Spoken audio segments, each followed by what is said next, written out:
প্রথম দিনের প্রচারে গিয়ে বিতর্কে জড়ালেন বর্ধমান দক্ষিণের বিজেপি প্রার্থী মৌমিতা বিশ্বাস মিশ্র।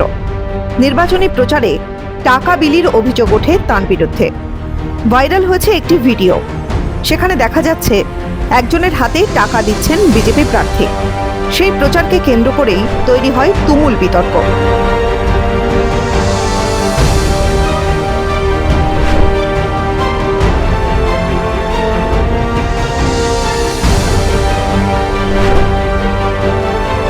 জানা গিয়েছে 20শে মার্চ বর্ধমানের সর্বমঙ্গলা মন্দিরে পুজো দিয়ে প্রচার শুরু করেন বিজেপি প্রার্থী মৌমিতা বিশ্বাস মিশ্র।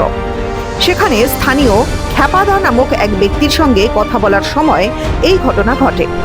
ভাইরাল হওয়া ভিডিওতে স্পষ্ট দেখা যায় পিছন থেকে গেরুয়া পাঞ্জাবি পরা এক ব্যক্তি বিজেপি প্রার্থীর হাতে টাকা দিচ্ছেন এবং প্রার্থী সেটি কৌশলে ওই খ্যাপাদার হাতে গুঁজে দিচ্ছেন। ভিডিওটি প্রকাশ্যে আসতেই নেট মাধ্যমে সমালোচনার ঝড় ওঠে। বিজেপি প্রার্থী অবশ্য টাকা বিলির অভিযোগ অস্বীকার করেছেন। না, এটা একটা ভুল বার্তা কেউ করেছে, তৃণমূলের লোকেরা করেছে। উনি পুজো দিয়েছেন আমাদের নামে, সেই পুজোর অর্ঘ্য যেটা আপনারা সকলেই জানেন যে যার নামে পুজো দেওয়া হয় সেই পুজোর পয়সাটা আমরা দিয়ে দিই, সেটা পুরোহিত প্রণামী, প্রণামী, সেই প্রণামী। উনি আমার নামে পুজো দিয়েছেন, উনি ভারতীয় জনতা পার্টির প্রত্যেকের নামে পুজো দিয়েছেন, সেই পুজোর প্রণামীটা ওনাকে দেওয়া হয়েছে। এটা ভুল বার্তা তৃণমূল ছড়িয়েছে।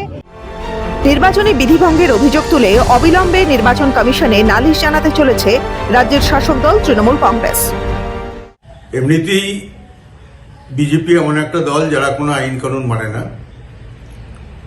আজকে বিজেপির যে বর্ধমান দক্ষিণের প্রার্থী, তাকে দেখা গেল সর্বমঙ্গলা মন্দিরে পুজো দিয়ে বেরিয়ে সে টাকা বিলি করছে। ওদের প্রচুর টাকা, আর ভাবছে টাকা বিলি করে টাকা দিয়ে মানুষের ভোট কিনবে। যদিও এটা হচ্ছে নির্বাচনী আচরণবিধির একটা আইন ভঙ্গের কাজ। আমরা যথাযথ জায়গায় তার কমপ্লেন করব। এইভাবে টাকা বিলি করার তীব্র নিন্দা করছি। ভাইরাল ভিডিওতে টাকা দেওয়ার মুহূর্তকে কেন্দ্র করে ইতিমধ্যেই বিভিন্ন মহলে প্রশ্ন উঠতে শুরু করেছে। ভিডিওর সত্যতা যাচাই করেনি এই সময় লাইভ।